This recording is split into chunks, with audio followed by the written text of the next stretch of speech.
करो कि हजरत उमर फारूक रात की तारीकी में, रात के अंधेरे में, रात के खटाटोप अंधेरे के अंदर गश्त कर रहे हैं और एक आदमी को झोपड़ी के अपने घर के बाहर देखते हैं। वो मुसलमान नहीं था, लेकिन मानवता देखिए आप, इंसानियत देखिए आप। वो मुसलमान नहीं था, लेकिन बाहर, घर के बाहर रो रहा है। हजरत उमर उसके पास बैठ गए, पूछते हैं उससे, क्यों रो रहे हो? आप इधर देखेंगे तो आपको समझ में आएगा। ये वाकया निकल गया जहन से, पूरी तकरीर बेकार हो जाएगी। क्या रो रहे हो, क्यों रो रहे हो? वो नहीं जानता था कि ये मेरे पास जो बैठा है ये कौन है। अगर कोई सहाबी होते तो वो पहचानते हजरत उमर फारूक को, लेकिन चूंकि वो मुसलमान था ही नहीं, वो गैर मुस्लिम था, रो रहा है। हजरत उमर ने कहा, क्यों रो रहे हो? और जानते हो उसने गुस्से में क्या कहा? अरे मैं वैसे ही परेशान हूं, तू और आ गया मुझे परेशान करने। अबे जा ना, चल। कैसा लगेगा? हम आपकी मदद करने के लिए आना चाहते हैं और आप कह रहे जा यार, हमारी खोपड़ी वैसी गर्म है, तू और गर्म करने आ गया। हजरत उमर फारूक बुरा नहीं माने उसकी इस वर्ल्ड का, उसके इस जुमले का। हजरत उमर फारूक रजी अल्लाह ताला अन्हु उसके पास बैठकर कहते हैं कि मेरे भाई, तुम परेशान हो, मैं भी परेशान हूं, इसलिए सोचता हूं कि तुमसे हम अपनी परेशानी बयान करें और तुम हमसे अपनी करो। हम दोनों एक दूसरे का दर्द बांट लेते हैं। कभी कभी होता है ऐसा ना कि आप भी परेशान हो, हम भी परेशान हो, तो दोनों बैठ के चलो अपना वक्त पास कर लें। अब जेल में आप जाइए कभी तो ऐसे ही होगा ना, आप भी कैदी हम भी कैदी, तुम अपनी दास्तान सुनाओ हम अपनी सुनाएं, तुम क्यों आए हो हम क्यों आए हैं, इसी टाइम पास करने का एक बहाना चाहिए। तो हजरत उमर फारूक को कोई परेशानी नहीं थी, लेकिन फिर भी उसका दर्द जानने के लिए बैठ गए। बताओ सही क्या परेशानी, प्रॉब्लम क्या है? उसने कहा कि अब जब तुम इतना कह रहे हो तो मैं बताता हूं कि मेरी बीवी को तकलीफ़ है, दर्द है। डिलीवरी के वक्त औरत को जो दर्द होता है, बच्चे की पैदाइश के वक्त, वो हो रहा है। और यहाँ बारिश हो रही है, गांव में कोई दाया नहीं मिल रही है। उस ज़माने में औरतें ही आया करती थीं घरों में और तेल की मालिश वगैरह करके बच्चे की डिलीवरी कर दिया करती थीं। आजकल की तरह हॉस्पिटल नहीं थे। बारिश हो रही है, मैं कहाँ जाऊं? मेरी बीवी को दर्द हो रहा है, बच्चे की डिलीवरी का दर्द है, मैं परेशान हूं कि मैं कहाँ जाऊं, गांव में कोई दाया नहीं मिल रही है। हजरत उमर ने कहा बस इतनी सी बात है। इंसानियत देखिए। कह रुको आता हूं, ये काम तो मेरी बीवी करना जानती है। उसको नहीं मालूम कि ये कौन है। हजरत उमर अपने घर गए और अपनी बीवी को उठाया। बीवी कहती इतनी रात में आप मुझे उठा रहे हैं, न सोते हैं न सोने देते हैं। कहा बीवी आज एक नेक काम है, क्या सवाब नहीं कमाओगी? उफ़ो, गैर मुस्लिम की खिदमत करने को सवाब। बीवी ने कहा अगर सवाब की बात है तो बताइए क्या है। कहा आज फला जगह पे एक मजूसी या यहूदी, उसकी बीवी को डिलीवरी का वक्त है, बच्चा पैदा होना है, दाया नहीं मिल रही है। आई चलिए चलिए चलिए, जल्दी से तेल लिया और कपड़ा लिया। हज़रत उमर फारूक की बीवी अमीरुल मोमिनीन के साथ उस घर पर आती हैं, कहती हैं कि आप यहाँ बैठिए अपने दोस्त के पास, मैं इनकी बीवी को देख रही हूँ। अंदर जाती हैं, मालिश वगैरह करती हैं और बहुत आसानी के साथ थोड़ी देर के बाद डिलीवरी हो जाती है। एक बच्चा पैदा होता है। बच्चे के रोने की आवाज़ अमीरुल मोमिनीन के कानों में भी जाती है और उस आदमी के कानों में भी जो दरवाजे के बाहर बैठा हुआ है। अमीरुल मोमिनीन ने कहा आतिका, क्या डिलीवरी नॉर्मल है? ठीक है, जच्चा बच्चा दोनों ठीक हैं। अंदर से आवाज आती है जी दोनों ठीक हैं। अमीरुल मोमिनीन अपने दोस्त से कहिए कि ऊपर वाले ने तुम्हें लड़के की नेमत से नवाजा है, तुम्हें लड़का हुआ है। अमीरुल मोमिनीन का लफ्ज जब अमीरुल मोमिनीन की बीवी घर के अंदर से बोलती है कि अमीरुल मोमिनीन अपने दोस्त को खुशखबरी सुना दो कि तुम्हारे घर में लड़का हुआ है, तो उस घर का मालिक देख के दंग रह जाता है, पूछता है कि आप कौन हैं। अमीरुल मोमिनीन मुस्कुरा के कहते हैं लोगों ने मुझे अमीरुल मोमिनीन बना दिया है, हकीकत यह कि मैं खादिमुल मोमिनीन हूँ, खादिमुल नास हूँ, मैं तुम्ही लोगों की खिदमत के लिए अमीर बना हूँ। आप डरो नहीं, रात के अंदर मालूम करना और पता लगाना ये मेरी जिम्मेदारी थी। अरे तुम हमारी कौम के नहीं हो, मुसलमान नहीं हो तो क्या हुआ, हो तो इंसान, ये खिदमत करना हमारे नसीब में लिखा था। मेरे प्यारे साथियों, इस जगह पर लाकर सोचिए कि अमीरुल मोमिनीन की बीवी रात की तारीकी में एक शख्स के घर जाती हैं, उसकी बीवी को डिलीवरी होती है और कहती हैं अमीरुल मोमिनीन तुम्हारे दोस्त को बच्चा हुआ है। इस जगह पर रख कर देखिए कि इस्लाम हमसे क्या चाहता है, इस्लाम किस चीज का नाम है, इस्लाम कौन सा मुतालबा कर रहा है हमसे, इस्लाम क्या चाहता है हमसे। इंसानियत की इस महराज का नाम इस्लाम है। हम क्या करेंगे, हमारे यहाँ तो नफरतें भरी रहती हैं कि ये कौन है, ये कौन है, ये कौन है। और मुसलमान भी हम हैं, तब भी हमारे यहाँ भरा है शेरशाहबादी कौन है, सुरजापुरी कौन है, ये आगे क्यों बढ़ रहा है, फला आगे क्यों बढ़ रहा है। एक नबी के मानने वाले, एक कलमा पढ़ने वाले, एक कुरान को तस्लीम करने वाले, एक किबले की तरफ रुख करने वाले, एक रब को मानने वाले, एक किबले की तरफ नमाज रुख करके नमाज पढ़ने वाले, जब हमारे अपने अंदर इंसानियत नहीं रहेगी तो हम दूसरों को इंसानियत का दर्स कैसे देंगे और सबक कैसे देंगे। यही हजरत उमर है।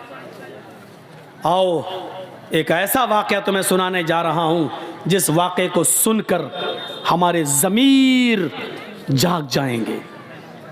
रात की तारीकी है, हजरत उमर रात के अंधेरे के अंदर गश्त करके देख रहे हैं कि कौन परेशान है।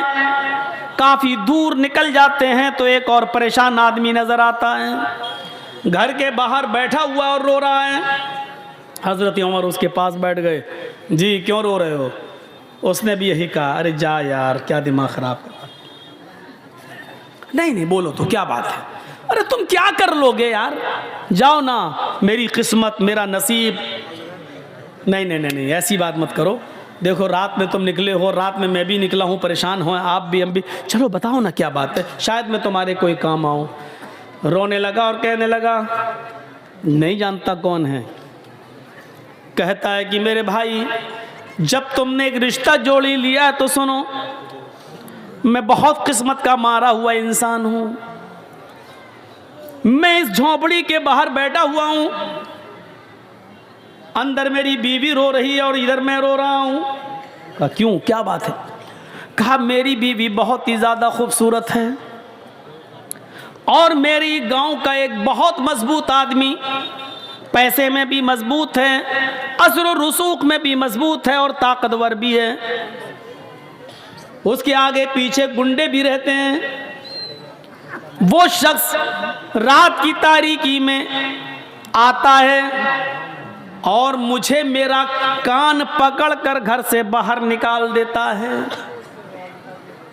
फिर वो मेरी बीवी के साथ जिना करता है, मेरी बीवी को मजबूर कर देता है गलत काम करने के लिए। नहीं तो वो मुझे और मेरी बीवी दोनों को मारने की धमकी देता है। मेरी बीवी डर जाती है और मारे डर के वो सब कुछ कर लेती है जो उसका ज़मीर उसको गवारा नहीं करता। ओह ये प्रॉब्लम है। अभी आया था, हाँ आया था और गलत काम करके चला भी गया। हजरत उमर ने कहा मेरे भाई सच बताओ अब वो कब आएगा? कहा वो एक दिन छोड़कर आता है, आज आया है, गलत काम करके चला गया है, अब वो कल नहीं आएगा, परसों आएगा। अमीरुल मोमिनीन की नजरें आसमान की तरफ उठी और दिली दिल में कहा इलाहल आलमीन, कितना लाचार बे अमीरुल मोमिनीन हो। मेरे दरबार खिलाफत में, मेरे दौरे खिलाफत में एक गैर मुस्लिम आदमी के ऊपर जुल्म हो रहा है और इस इलाके का मालिक मैं हूं। हजरत उमर फारूक का ये वाकया योगी और मोदी दोनों के लिए चैलेंज है।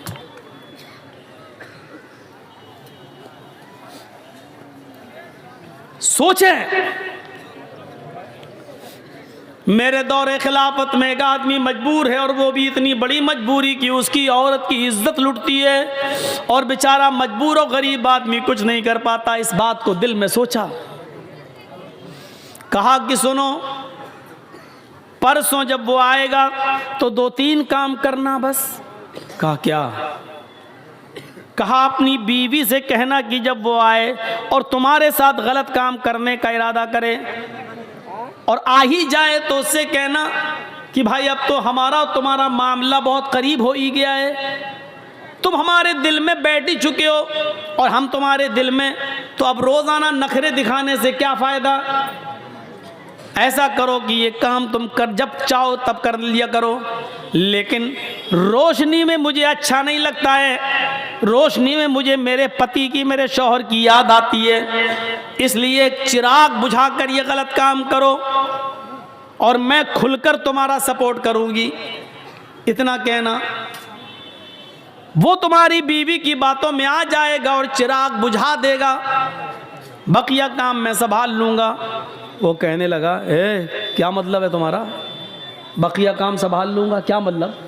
कहा तुम डरो नहीं, कुछ नहीं होगा, और अपनी बीवी से ये कह देना कि खाना बनाकर रखना। यार ये क्या मसला, खाने से इसका क्या ताल्लुक है? बस जो कह रहा हूं वो करना। अपनी बीवी को बोलना कि खाना बनाकर रखे और जब वो तुमसे गलत काम करने लगे तो चिराग बुझा देना, बस। एक दिन गुजर गया, वो नहीं आया, दूसरा दिन वो आता है, जिना की नीयत लेकर आता है, जिना के इरादे से आता है, जिना करने के लिए आता है। उस गरीब आदमी की झोपड़ी में घुसता है। हजरत उमर फारूक पहले से तलवार लेकर छिपे हुए हैं, घर के मालिक को भी पता नहीं कि अमीरुल मोमिनीन आ चुके हैं। इस आदमी के आने का इंतजार कर रहे हैं। जब रात पूरी तरीके से अंधेरे में छा जाती है तब ये शख्स अंदर जाता है, कान पकड़कर घर के मालिक को बाहर बिठाता है, चल बाहर, चल उधर चल, अंदर कर दी बाहर। खुद अंदर जाता है, चिराग जल रहा होता है। बीवी ने आज मुस्कुरा कर कहा, अब आपसे क्या पर्दा करूं, हमारा आपका मामला तो अब रोज़ का हो चुका है। सुनो, ऐसा करो भाई, अब तुम करते ही हो गलत काम तो खुल के करो, लेकिन चिराग बुझा दो, क्योंकि चिराग जलता है तो मुझे शौहर का प्यार याद आता है। मैं चाहती हूं कि अपने शौहर को भूल जाऊं और तुम्हारी आगोश में आ जाऊं। अंधेरा कर दो। बातों में आ गया, चिराग बुझा दिया। उधर हजरत उमर इस ताक में थे कि गलत काम होने ना पाए, क्योंकि मैं बचाने के लिए आया हूं। जैसे ही चिराग बुझता है, हजरत उमर फारूक उस झोंपड़ी के अंदर घुसते हैं। अब खतरा था कि तलवार अंधेरे में चलाएं तो ऐसा ना हो कि आदमी की जगह पर, जानी की जगह पर इस गरीब आदमी की बीवी की गर्दन पर कहीं तलवार न चल जाए, इसलिए कुछ बोलना था। हजरत उमर अंदर घुसे और खांसे वो समझा कि इसका पति आ गया अंदर। और उसने कहा, अभी भाग, चल, अभी तो कुछ हुआ ही नहीं, तू आ गया, भाग। इसी आवाज को सुनना था हजरत उमर फारूक को। हजरत उमर फारूक ने देख लिया कि आवाज किस सिमत से आ रही है, उसी वक्त उसके सर को पकड़ लिया। जैसे ही उसके सर को पकड़ा और बाल पकड़ के खींचा तो उसके बाल भी लंबे लंबे थे।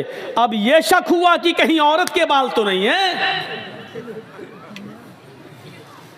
अब वो उसको बार बार उसको बाल को झुमा रहे हैं, तो वो चीखता है, अबे क्या कर रहा है, अबे हट। समझ गए कि यही है, फौरन बाल पकड़ के गिराया, मारी एक तलवार। जिंदगी का रिकॉर्ड है, हजरत उमर ने जब भी किसी को कत्ल किया दोबारा तलवार चलाने की नौबत नहीं आई। एक ही वार में गर्दन तन से जुदा हो जाती थी। अंधेरे में भी तलवार मारी तो गर्दन अलग पड़ी हुई है, तन अलग है, तड़पने लगा। कहा मेरी बहन जल्दी से चिराग जलाओ। चिराग जलाया, हजरत उमर ने चेहरा देखा, मुस्कुराहट आई, कहा अल्हम्दुलिल्लाहि रब्बिल आलमीन। घर का मालिक अंदर आ गया, कहने लगा है बड़ा अजीब मामला है, किसी मरे हुए आदमी को देखकर इन्ना लिल्लाह पढ़ा जाता है मुसलमानों में, और ये अल्हम्दुलिल्लाह पढ़ रहा है, मामला क्या है।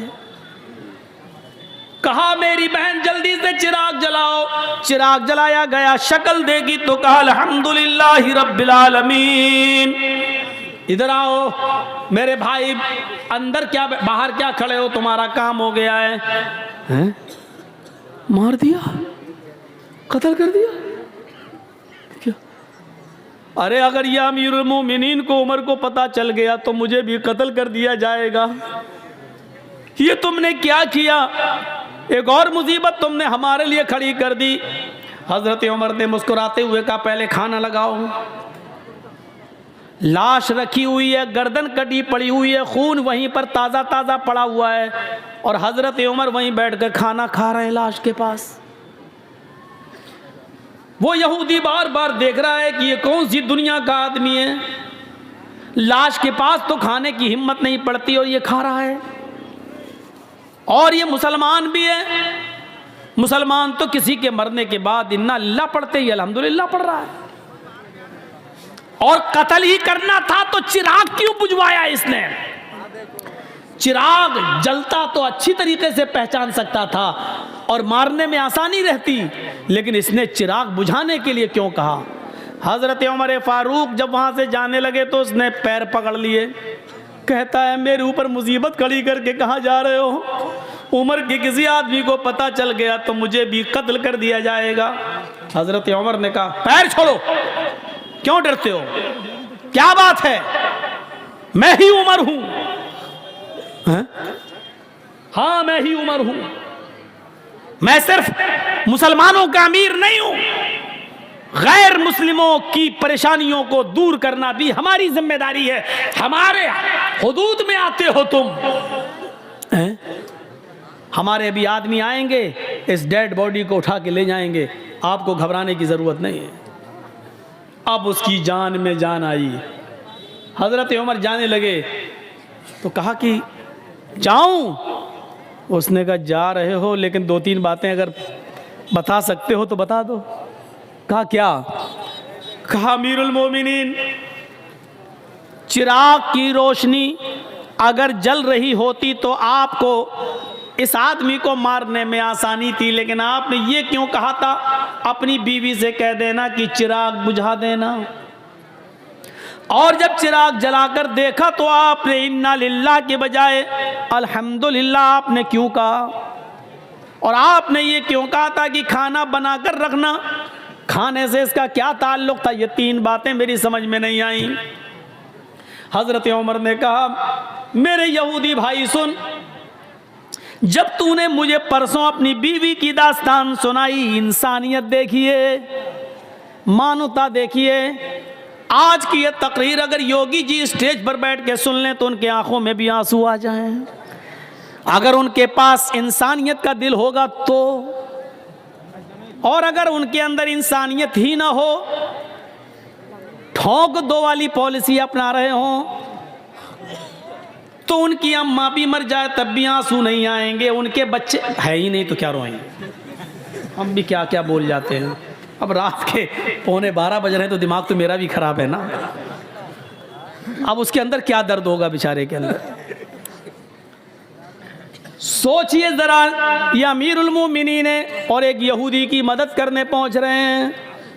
यहाँ 750 किसान के मरने के बाद कानून वापस लिया जाता है, लेकिन 2 मिनट का मौन तक नहीं रखा गया। मोदी जी आज तक उन 700 किसानों को शहादत का दर्जा देने के लिए तैयार नहीं है। अगर शहादत का दर्जा देंगे तो ये मानना पड़ेगा कि आंदोलन सही था। सोचिए राजनीति इंसान को कहां से कहां पहुंचा देती है, कहां से कहां तक। किसान कानून वापस लिया जा रहा है, लेकिन उस बेटे के बाप को मंत्री पद से अभी भी बर्खास्त नहीं किया जा रहा है, जिसके बेटे ने किसानों के ऊपर गाड़ी चढ़ा दी। ये राजनीति क्या क्या गुल खिलाती है। कहा परसों जब मैं आया था और तूने मुझे अपनी दास्तान सुनाई थी, तो उस दिन मैंने सोचा, तूने कहा कि बड़ा असर रसूख वाला आदमी है, जान पहचान वाला आदमी है, पैसे वाला आदमी है। तो मैंने सोचा कि आए उमर, ये गलत काम करने वाला कहीं तेरा बेटा तो नहीं है, कहीं तेरे खानदान का कोई आदमी तो नहीं है। इतनी हिम्मत किसकी है जो मेरे दौरे खिलाफत में यहाँ आकर यह काम कर रहा है। तो मेरे दिल में ये ख्याल आया कि इतना गंदा काम मेरे दौरे खिलाफत में कोई मेरे खानदान का, मेरे घर का कोई आदमी तो नहीं कर रहा है। इसलिए मैंने कहा था चिराग बुझा देना। आए मेरे यहूदी भाई, जब मैं घर के अंदर घुसा चिराग बुझाने के लिए, इसलिए कहा था अगर चिराग जल रहा होता और ये आदमी या जिना करने वाला कोई और होता, मेरा करीबी रिश्तेदार होता, मेरा बेटा होता, और तेरे घर में जब मैं घुसता और चिराग जल रहा होता और मेरी नजर उसके ऊपर पड़ती और उसकी मेरी ऊपर पड़ती, तो हो सकता अपना बेटा समझकर, अपना बेटा अपने बेटे को देखकर, अपने भतीजे को देखकर, अपने खानदान के किसी रिश्तेदार को देखकर हो सकता था कि मेरा गुस्सा ठंडा हो जाता और तलवार फिर मेरी उसकी गर्दन पर न चलती और फिर मैं तुझे मनाता कि कुछ ले दे के मामला रफा दफा कर लो। इसलिए मैंने चिराग बुझाने के लिए कह दिया था, ताकि न मैं शक्ल देखूंगा ना उसकी शक्ल मुझे दिखेगी, तो तलवार चलाने में आसानी होगी।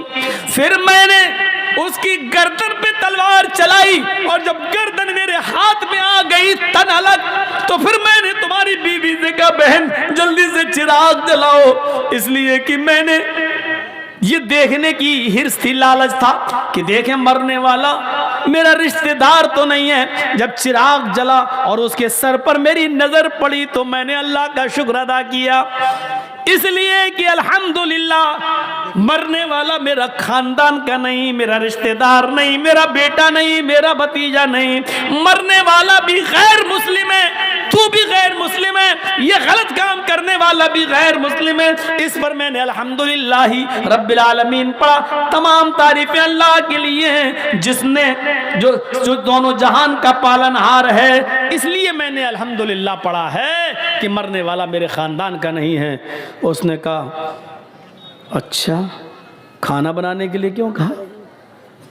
कहा जब तूने परसों मुझे ये दास्तान सुनाई तो उसी दिन मैंने कसम खा ली, उमर तेरे दौरे खिलाफत में यह आदमी परेशान है और तू आराम से कैसे खाना खा सकता है, तू कैसे पानी पी सकता है, तू मौज मस्ती के साथ कैसे रह सकता है। आए उमर, उस वक्त तक तेरे ऊपर खाना हराम है जब तक कि उस आदमी के लिए खाने के लिए रास्ता हमवार न कर देगा, जब तक कि इस आदमी को मारकर और उस आदमी को नजात देकर जब तक मैं मैं फारिग न हो जाऊं तब तक मैं खाना नहीं खाऊंगा।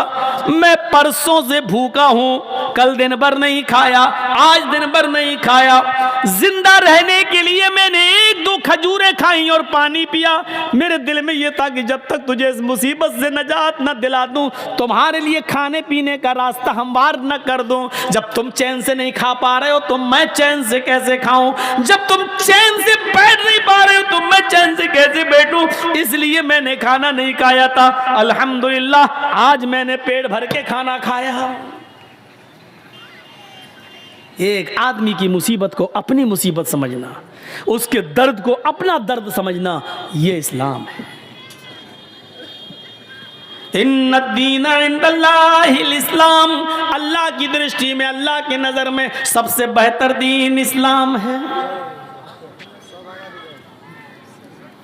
ये इंसानियत हमारे और आपके अंदर होनी चाहिए।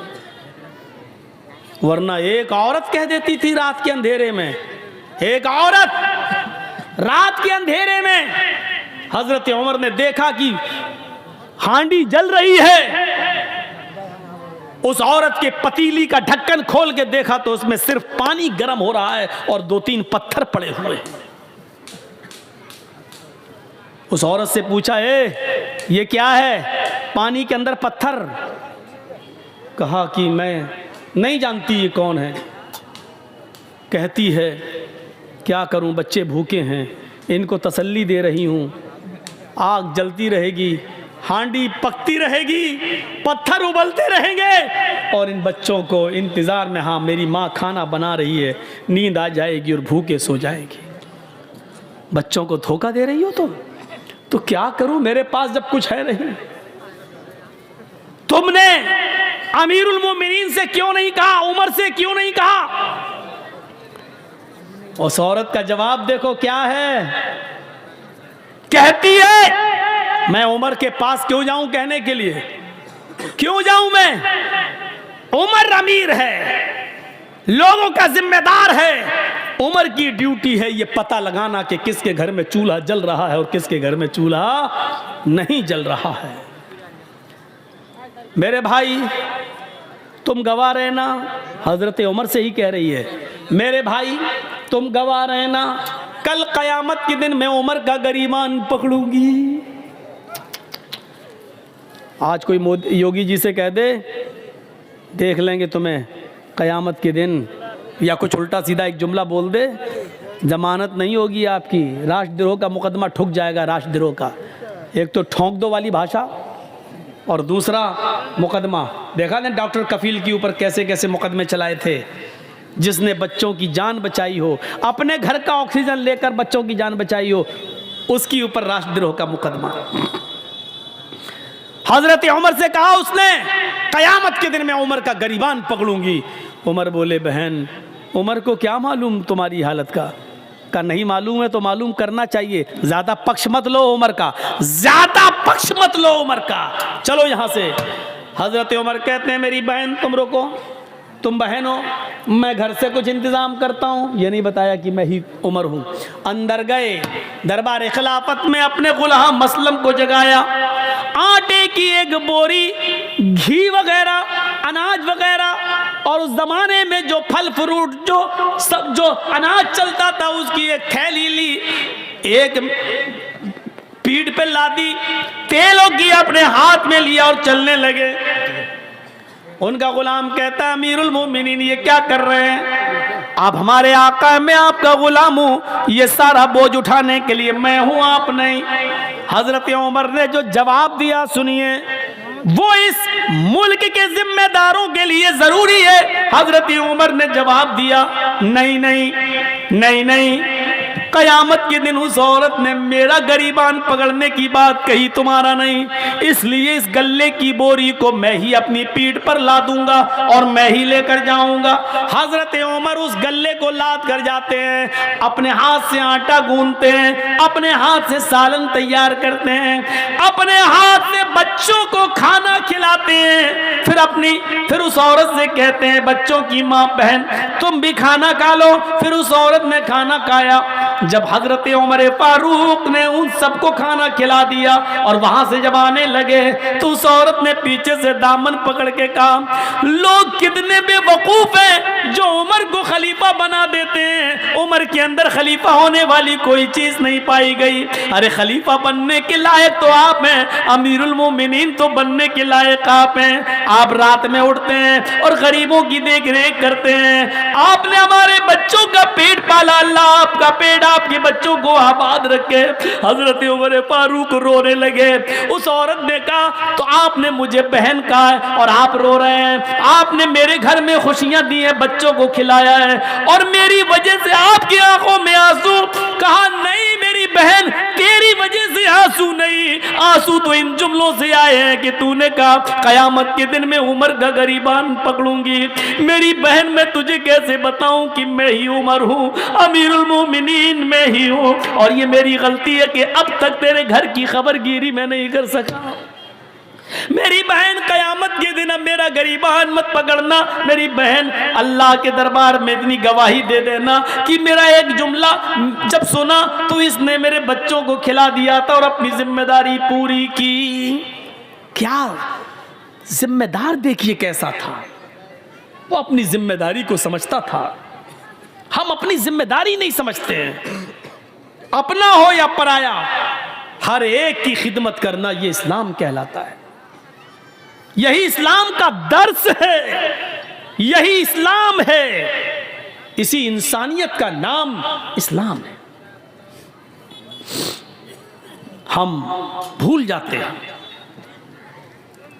हम फरामोश कर देते हैं। 4 साल हो जाते हैं हजरत उमर फारूक को। 10 साल तो खिलाफत की है, 10 साल में 4 साल ऐसे गुजरे कि रात के अंधेरे में रोजाना एक घर में जाते। एक सहाबी हैं हजरत तुफैल दौसी, कबीले दौस से उनका ताल्लुक। उनको शक होता है कि उमर ये रात को रोजाना कहां जाते हैं।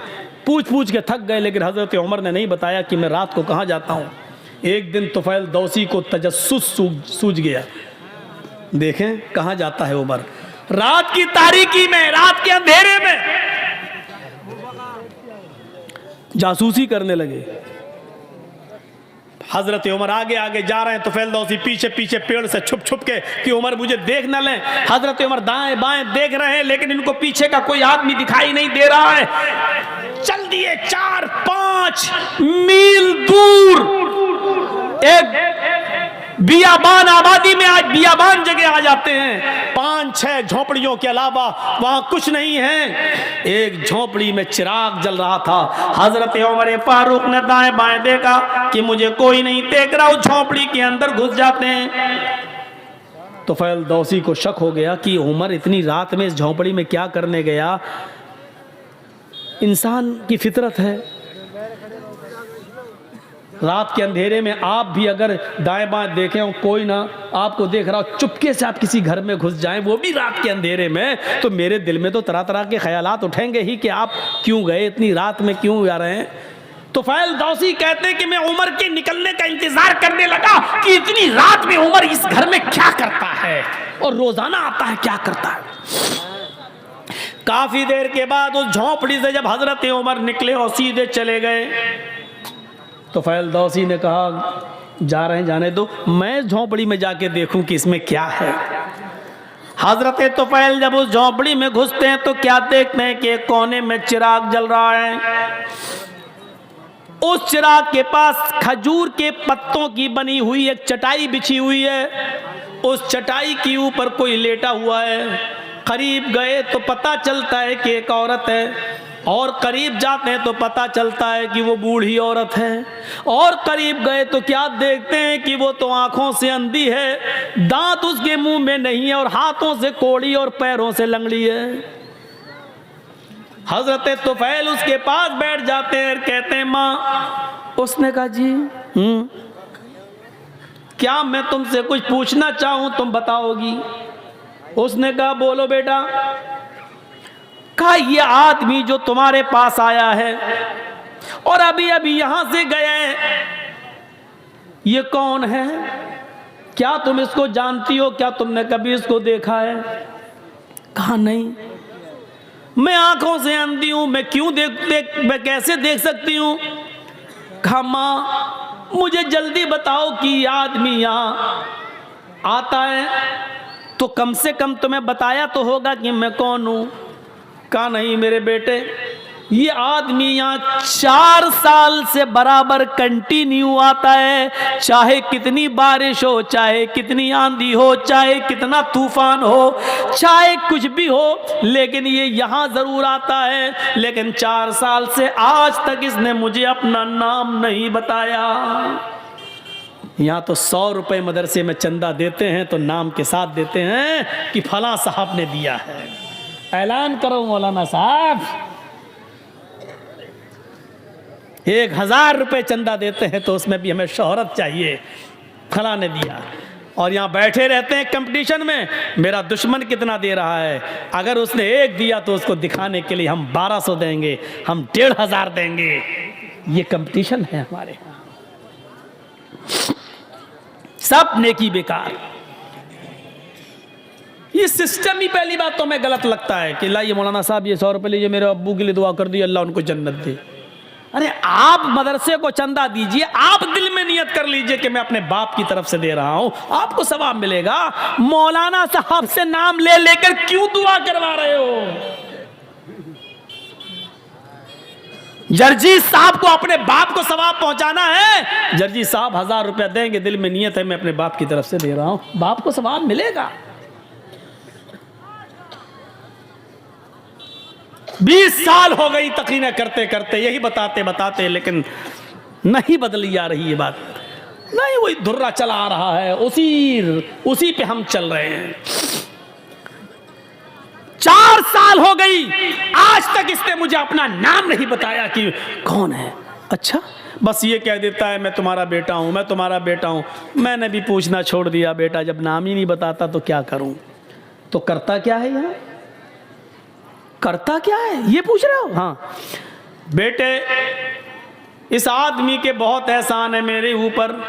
कहा माँ बताओ ना क्या करता है? कहा मैं हाथों से कोड़ी हूँ, पैरों से लंगड़ी हूँ, आंखों से अंधी हूँ, मुंह में मेरे दांत नहीं है, मैं चल फिर नहीं पाती हूँ, इसी चटाई से एक पलटी खाती हूँ, करवट बदल कर मैं नीचे आ जाती हूँ और इसी जगह पर मैं लेटे लेटे लेटरीन कर लेती हूँ, यही लेटे लेटे मैं लेटरीन कर लेती हूँ और फिर पलट कर मैं इसी जगह चटाई पर आ जाती हूँ। ये जो आदमी, जो लड़का है, ये जो आता है यहाँ, ये सबसे पहले चिराग जलाने के बाद सबसे पहले मेरी लेटरीन साफ करता है, मेरे घर को धोता है, जहां जहां मेरा पेशाब और पायखाना पड़ा होता है सबसे पहले ये उसको साफ करता है। अमीरुल मोमिनीन 22 लाख मुरब्बा मील पर हुकूमत करने वाली शख्सियत, मोदी जी सिर्फ हिंदुस्तान के हैं। हजरत उमर ने इतनी बड़ी हुकूमत, इतने बड़े रकबे पर हुकूमत की थी। उस वक्त इराक, ईरान, मिस्र, शाम, फिलिस्तीन, आज़रबाईजान, उर्दून, चाइना, मराकश, सीरिया, ये सारे मुल्क उसमें शामिल थे और इन तमाम मुल्कों का अकेला एक हाकिम था जिसका नाम था उमर। इतनी बड़ी खिलाफत का मालिक और सूरत हाल एक नाबीना, पैरों से लंगड़ी, हाथों से कोड़ी, दांतों से बिल्कुल खाली और आंखों से अंधी एक बूढ़ी औरत के घर से उसकी लेटरीन और पेशाब और पायखाना साफ करता है। उसके बाद मेरे कपड़े चेंज करता है, मुंह हाथ धुलने की जरूरत होती है मुझे मुंह हाथ धुला देता है, नहलाने की जरूरत होती है तो मुझे गुस्ल देता है, कपड़े चेंज कराता है, टूटे हुए पुराने या गलते कपड़े यही कुएं के पास बैठकर उसको वो धोता है और सूखने के लिए डाल देता है। उसके बाद इसी जगह पर चूल्हा जलाता है, खाना बनाता है, लकड़ियों को फूंक फूंक कर उसका धुआं उसकी आंखों में जाता है, लेकिन ये सब करता है। मैं दांत नहीं है, अपने मुंह में वो चबाता है, उसको नरम करके फिर वो मेरे मुंह में डालता है, और जब तक मेरा पेट नहीं भर जाता वो यहां से जाने का नाम नहीं लेता।